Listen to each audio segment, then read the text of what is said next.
Hi mga kalapad, ako nga pala si Angeline Ngalapad ug welcome sa atong mini vlog for today's video. At habang hinihintay ko si partner mga kalapad, sinunog ko muna itong mga basura namin dito sa harapan kasi ang daming lamok. Lamukin din kasi talaga dito sa amin kasi maraming puno at maraming mga damo mga kalapad kaya kailangan secured tayo sa paligid natin para iwas dengue. Lalong-lalo na ngayon malapit ng Pasko, malamig na yung panahon kaya kailangan talaga malinis yung paligid natin. At ayan na nga dumating na si partner kaya magluluto tayo ngayon for today's video mga kalapad. Magluto tayo ng inihon na karne para pang ulam natin ngayong gabi. Ewan ko ba to kay partner, ang hilig-hilig niya mag-ihaw ng karne pero gustong-gusto ko din naman yan makalapad kasi syempre favorite din natin yung mga ganyang klase mga ulam. So ayan, inihiwa-hiwa ko muna yung mga kalamansi dyan mga kalapad at saka ayan na-prepared na natin yung ating mga pang marinate na mga ricado at syempre lagyan natin ng sugar at saka suka at saka syempre templada na yan at saka huwag kalimutan yung toyo. At syempre, mekos-mekos na natin yan para yung lasa katas talaga dun sa loob. At eto na nga, luto na ang ating inihaw na karne na ang sarap-sarap naman talaga. At kain na tayo mga kalapad at ako'y gutom na gutom na.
Ito naman guys, kung ano siya nila ang buto-buto.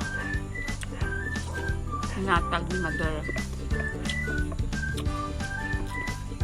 Ano, may mga puso-puso sa saging. Ah.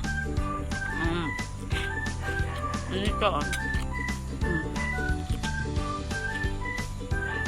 Puso sa saging.